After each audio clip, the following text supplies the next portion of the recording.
வணக்கம். நம்ம இப்போ இந்த வீடியோவில் என்ன பார்க்க போகிறோம் அப்படின்னா advance cost accounting April 2024 question பேப்பரில் கேட்ட 5 மார்க் ப்ராப்ளம் தான் இப்போ நம்ம இந்த வீடியோவில் பார்க்க போகிறோம். இது பார்த்திங்கன்னா joint and by product. Okay, அதுலேருந்து ப்ராப்ளம் கேட்டிருக்காங்க. இந்த ஜாயிண்ட் அண்ட் பை ப்ராடக்ட் பார்த்திங்கன்னா ப்ராசஸ் காஸ்டிங் சாப்டரில் வரும் நமக்கு.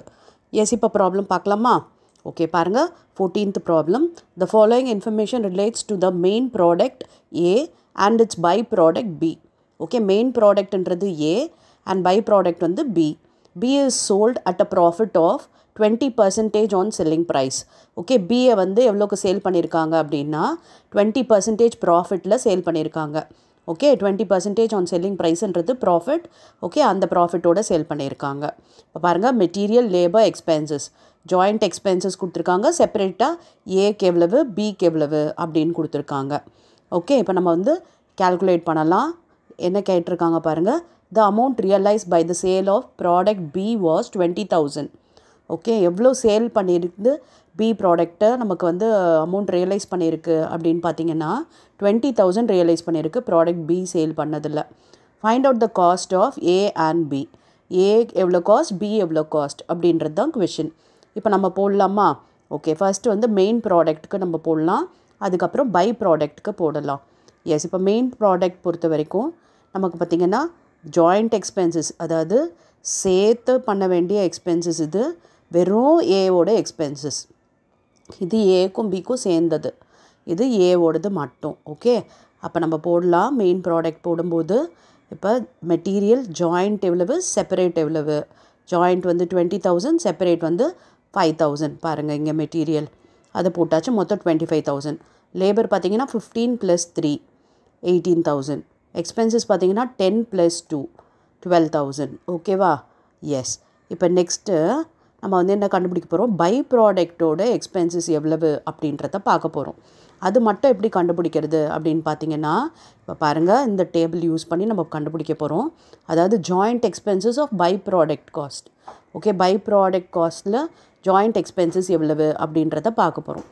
இப்போ வந்து சேல் பண்ணது எவ்வளவு அப்படின்னு பார்த்தீங்கன்னா 20,000 சேல். ஓகே, இப்போ இந்த சேல் 20,000ல் இதுக்கு ப்ராஃபிட் எவ்வளவு அப்படின்னு பார்த்தீங்கன்னா 20% இல்லையா? அப்போ அந்த 20% ஆன் செல்லிங் ப்ரைஸ்ன்னு கொடுத்துட்டாங்க. அப்போ அதில் போட்டோம் அப்படின்னா 4,000 வருது ப்ராஃபிட். இப்போ இது ரெண்டுத்தையும் மைனஸ் பண்ணால் வர்றது காஸ்ட் ஆஃப் சேல்ஸ். எவ்வளோ பாருங்கள், 16,000 காஸ்ட் ஆஃப் சேல்ஸு. ஓகேவா? இப்போ இதில் வந்து இந்த எக்ஸ்பென்சஸ், அதாவது பியோட எக்ஸ்பென்சஸ் மாத்திரம் இருக்கும் இல்லையா, அதை மைனஸ் பண்ணிடலாம். இப்போ 4 + 2 + 2 மொத்தம் 8,000 வெறும் இந்த எக்ஸ்பென்சஸ், பை ப்ராடக்டோட எக்ஸ்பென்சஸை மைனஸ் பண்ணிட்டோம் அப்படின்னா நமக்கு கிடைக்கிறது என்னென்னா இந்த joint expenses of by product. Okay, பாருங்கள், 8,000. இது மொத்தம் காஸ்ட் ஆஃப் சேல் 16,000. அதில் வந்து அந்த பி ப்ராடக்டோடது மட்டும் நம்ம மைனஸ் பண்ணியிருக்கோம். அப்போ பேலன்ஸ் கிடைக்கிறது joint expenses by product. Okay, அப்போ 8,000. இப்போ இதை தான் இங்கே நம்ம போட போகிறோம், 8,000 சொல்லிட்டு. ஓகேவா? இப்போ வந்து நம்ம பேலன்ஸ் பண்ணலாம். இது 25 + 18 + 12 55,000 வருது. அதில் 8,000 போயிடுச்சு அப்படின்னா பேலன்ஸ் 47,000 தான் நமக்கு வந்து காஸ்ட் ஆஃப் ப்ரொடக்ஷன். புரியுதா? இந்த மெயின் ப்ராடக்டோட காஸ்ட் ஆஃப் ப்ரொடக்ஷன் எவ்வளவு அப்படின்னா 47,000. இப்போ நம்ம வந்து பை ப்ராடக்ட்டு போடலாம். பை ப்ராடக்டோட காஸ்ட் என்ன வருது அப்படின்றத நம்ம கால்குலேட் பண்ணோம் இல்லையா? இப்போ பாருங்கள், மெயின் ப்ராடக்டோடது 8,000 இருக்குது, அதை போட்டாச்சு. அதுக்கப்புறம் மெட்டீரியல் போடலாம், சேல்ஸ் வந்து கொடுத்துட்டாங்க, ஸோ அதை போட்டாச்சு.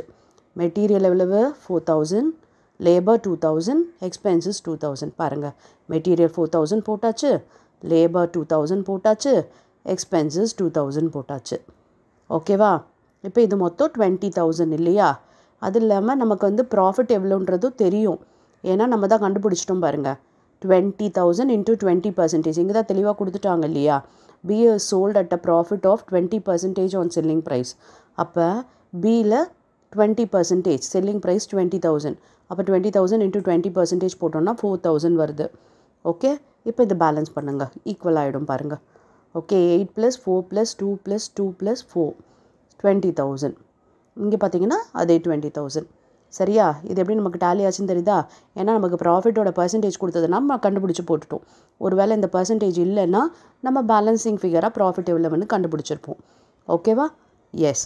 இப்போ உங்களுக்கு கொஷின் என்ன பார்த்தீங்கன்னா, find out the cost of A and B. ஏவோட காஸ்ட் எவ்வளோ பாருங்கள், 47,000. இதுதான் ஏவோட காஸ்ட், 47,000. அண்ட் பியோட காஸ்ட் பாருங்கள், இதுதான் பை ப்ராடக்டோடது இல்லையா? Sale minus profit, cost of sales எவ்வளோ? 16,000. 16,000 தான் பியோட காஸ்ட். இந்த டேபிளில் பார்த்தீங்கன்னா கூட நம்ம கண்டுபிடிக்க முடியும். அதாவது சேல்ஸு, இங்கே இருக்குது ப்ராஃபிட்டு, இது ரெண்டுத்தையும் விட்டுட்டு இது பேலன்ஸ் இருக்குது, எல்லாத்தையும் ஆட் பண்ணி பாருங்கள். 8 + 4 + 2 + 2 மொத்தம் எவ்வளோ வருது? 16,000. அப்போ பியோட காஸ்ட் வந்து 16,000 அண்ட் ஏவோட காஸ்ட் வந்து 47,000. ஓகேவா? எஸ். இப்போ நெக்ஸ்ட் வீடியோவில் வேறு ப்ராப்ளம் வேறு சாப்டர்லேருந்து பார்க்கலாம். Thank you for your patient listening.